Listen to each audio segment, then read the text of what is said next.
had a stroke and that it made her left side weaker. So she does not have a lot of use of her left arm or her left leg. Mrs. Jones has fairly good trunk control, so she can maintain her sitting balance. Don't forget to use the transfer belt. The transfer belt has one side that does have teeth on it, if you can see the teeth, and one side that's simply another loop for the belt to go through. You want to make sure that when you place the transfer belt on your client that you're going through the teeth side first. Explain to her that this is just a belt for her safety and that you won't make it too tight. It does need to be snug, but make sure that you still can put your hands, some fingers behind it so that it's not too tight for them. If you have extra, you can tuck that in under the belt on the side so that it's not in your way. Now, what I'd like to do is I make sure that the bed is in a proper height so that my patient can get her feet flat on the floor. And what I'd like to have you remember is that when you have a patient who's got one side that's stronger, you need to always transfer to that stronger side. Now with Mrs. Jones, her right side is stronger, so I'm going to position the wheelchair parallel to the bed on her stronger side. Before I move the wheelchair over, I'm going to swing away and remove the leg rest so that it's not in my way. And I'll do the same on the other side.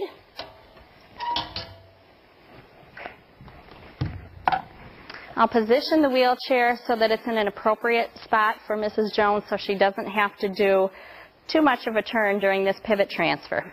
Make sure that you lock the brakes.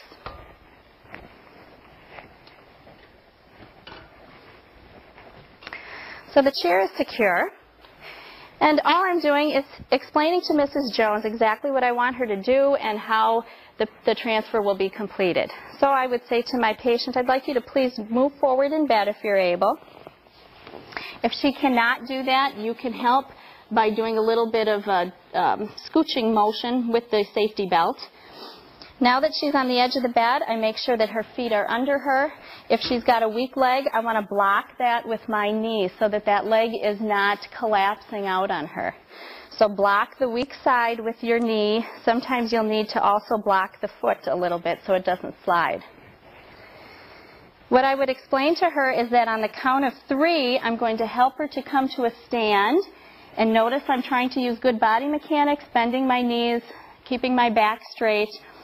And when I would bring her to a stand, I'm going to ask her to reach with her good arm, with her strong arm, towards the arm of the wheelchair to help with the transfer.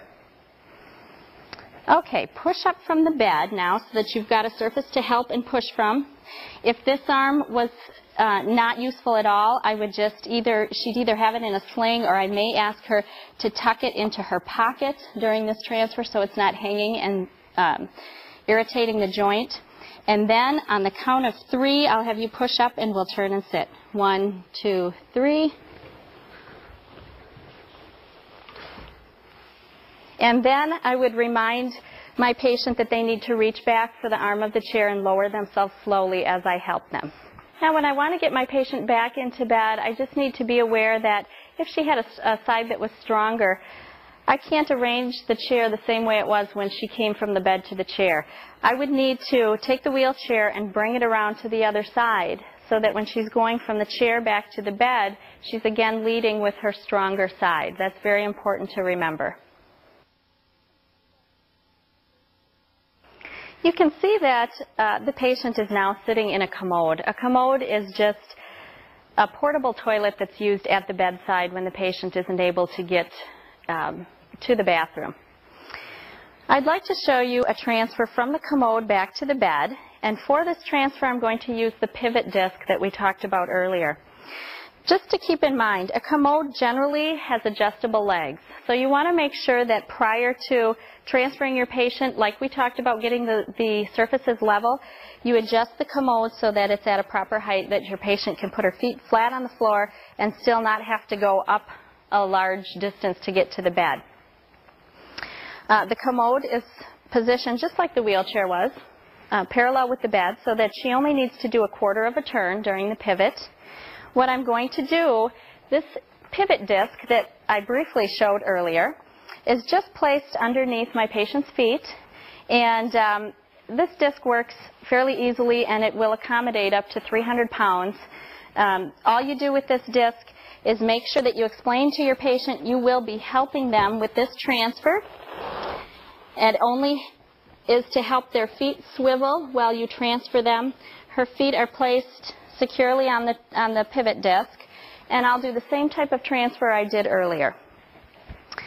I would ask my patient to scoot forward on the commode, and that at the count of 3, I want her to push from the arms of the commode and assist with coming to a stand while I help to transfer her back to the bed. I'm assuming now that she has equal strength in both legs. This isn't a patient that had one side weaker or stronger than the other.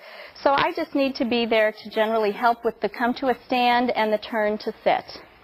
Okay, on the count of 3, I'm going to have you push from the commode, and as you get up, I'd like you to reach for the bed when you sit. 1, 2, 3.